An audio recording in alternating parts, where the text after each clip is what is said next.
Hello everyone, I'm Jonathan Little for PokerNews.com. I want to thank you for being here with me today. If you're enjoying these videos on YouTube, click like and click subscribe. That way you are made aware of many more videos that I have, and also you can check out all my other videos at youtube.com/pokercoaching. I have lots and lots of hand examples just like this one, and also lots of individual classes, video blogs.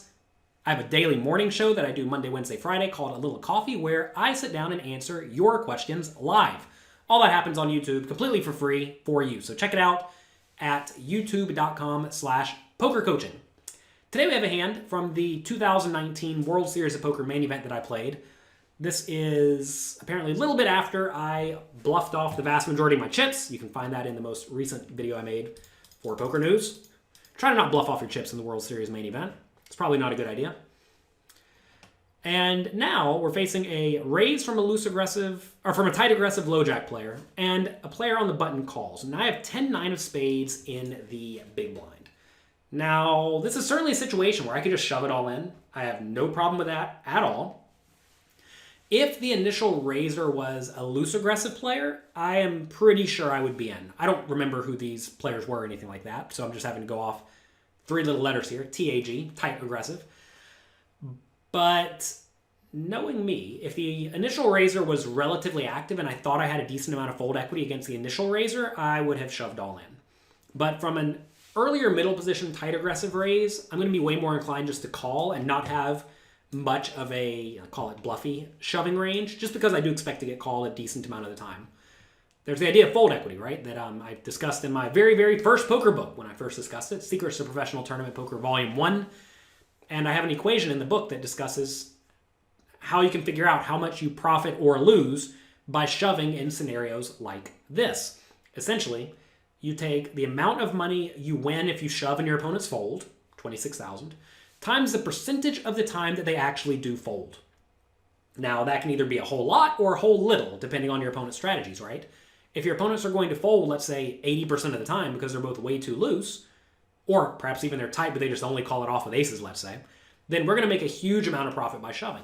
But if they're going to call off, combined between the two players like 80% of the time because they're only raising, maybe eights or better and ace 10 or better and like king, queen, and king, jack or something like that, then we're going to light our money on fire by jamming. So it's very important to have an idea of how frequently you're going to be getting called.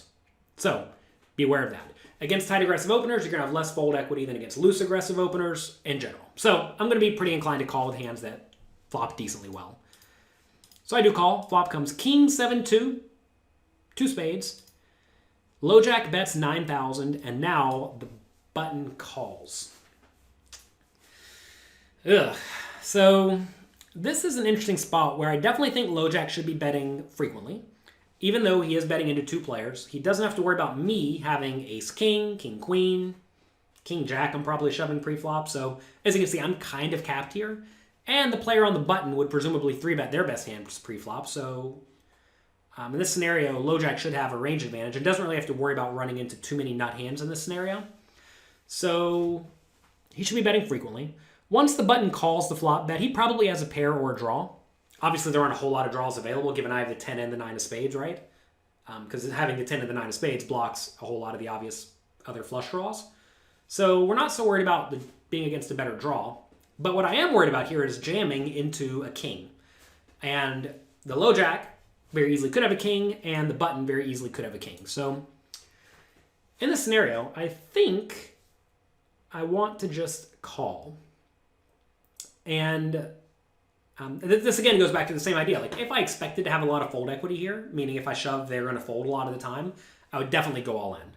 But I'm not really sure if that's the case. If the opponents bet bigger and got called, I would definitely just flat. This is a scenario though where maybe it is just best to jam. The nice thing about jamming here is that when I do get called, I'm just going to straight up win 40% of the time, which is great when I do get called. And whenever I get folds, that's fantastic. So it probably is profitable to shove.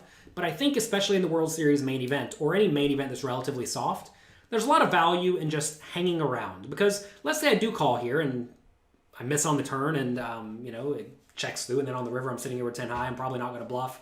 And I just lose the pot. Or maybe make a small bluff on the river and I'm still left with 60K. But if I jam, I'm just out of the tournament a decent chunk of the time, right?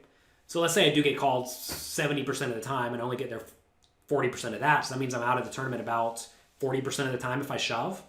Do I really want to be out of the tournament 40% of the time right now with a reasonable 20 big blind stack? Probably not. So let's call. Turns to ace of clubs. I check. Low jack checks.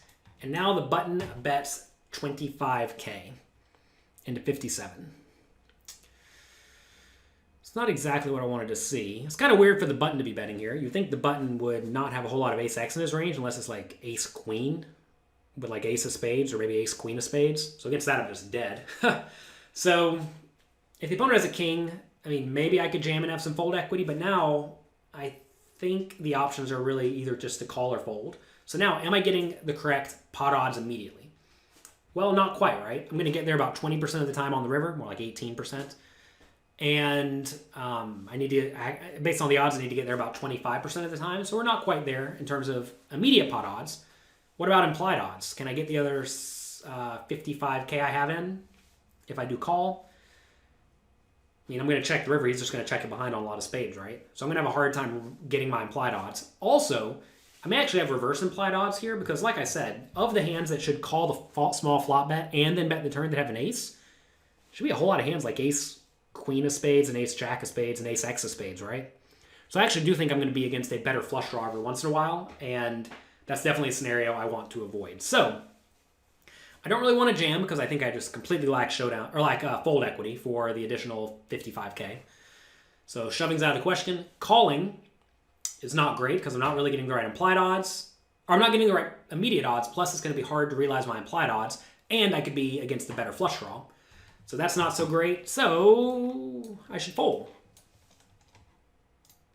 That's what I do. And you're going to find that if all of your options are bad, calling is bad, raising is bad, well, folding's probably right. Now, folding could be wrong if,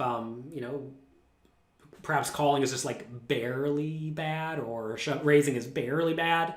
But this is a situation where I think shoving is just really clearly bad. Calling is really clearly bad. So folding it is. You don't really want to be sitting here making flush draws and then just folding, but that is what is required sometimes. And I think that is going to be the right play in this scenario.